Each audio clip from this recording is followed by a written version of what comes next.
Dr. Dwaha's suggestion is one of the solutions proposed by NUT, but they insist on a breakaway from the local government. When the era of impact was there, we never had to cry, we never had to agitate, we never had to go on strike to pay our salaries. We just sit down, our salaries are ready, they are paid to us. We just found out that incrementals have been implemented. At that time, no teacher was owed the leave bonus. They will call teachers, oh, leave bonus is ready, come and take. Because like a first line charge from the federation account. It takes off from there, it goes to Impact. Impact now send it to SPEB then, State Primary Education Board. And education, particularly at that level of foundation, was moving on smoothly. But suddenly, there were agitations. The state wanted us, the local government wanted us, and the local government felt that since they are the third tier of government, and the primary education looks like the one close to the grassroots, they wanted it. What do you think they want from that? It is that allocation that goes to Impact that should come back to them. That is just a simple thing. So what we are saying is that take us back to the era of Impact. We had no issue. That was the second option. If you are not giving it to the state, take us to the era of Impact. Or better still, allow JAG to remain so that we don't lose out. We are already dying. We are dead anyway.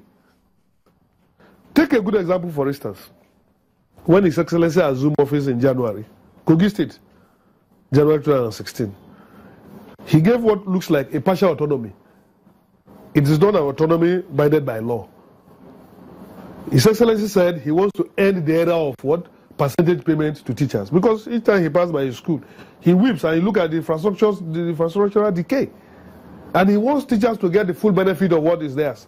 Oh, we were happy with it. Okay, give the money to the local government. Let them go and pay teachers. As I still speak with you, Okene and 3 or 4 other local government have not gotten January and February salary for that era. So what are we talking about? They've not been paid salary of January and February 2016. Because the local government now felt that, oh, this is our money. The money had come to us. Let us now administer this money. They were paying the council workers more than us. Some local governments who managed to pay 15%. Like Kolawaboro. Kogi Lokoja managed to pay 40%.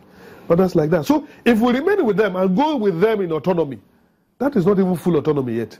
And you marry us, the 774 local government, and you say go with autonomy. That basic foundation of education in this country will collapse. It will die. A natural death. And God help this country. Any country that does not take its education very seriously, honestly, is doomed to fail. Why are this restructuring and shouting thing? Because we have neglected what is our responsibility. Solutions and suggestions are being voiced daily, but the local government employees are firm in their course to gain autonomy, and they say they must be heard. First, we're talking about democratic autonomy.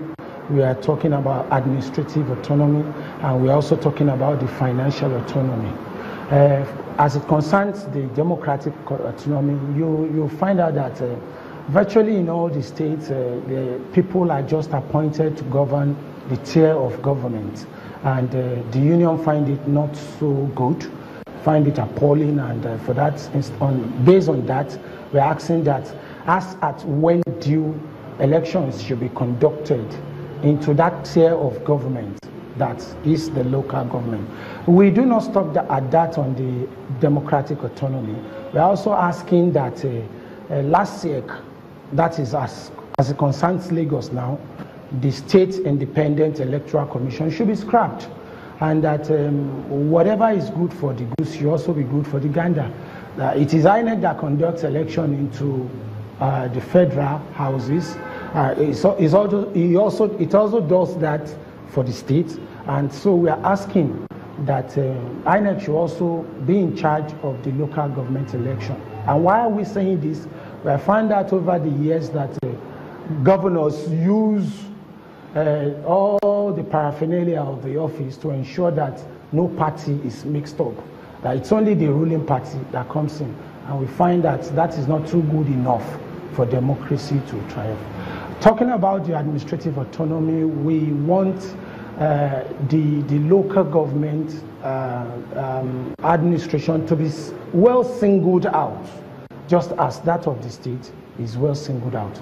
And for financial autonomy, we're talking about the abolition of the Joint Account Committee, the JAC, where our money will come from Abuja and is first deposited into the treasury of the state. Then the state will now call what they call a joint account committee and begin to disburse money. You're also in Nigeria, and I need not bother you with what the results are and what the experiences are. So those are the clamor for our autonomy. I think it's out of place. It's out of place because it's not what the local government needs to perform. If we're talking of, performance at the local government, ensuring that they carry out their functions to the benefit of the community and the residents of the community where those local governments are situated, then it's not about autonomy. And then the call for autonomy is even illegal, it's unconstitutional. There is no way you can place it in the Constitution. The Constitution of Nigeria guarantees that Nigeria shall be a federal system. And in a federation, you have the central government, and then you have the state government as the federating unit. So, and there is no third tier of government. It's an abnormal, it's an aberration. There are no third tiers of government. There is only the central and the state government.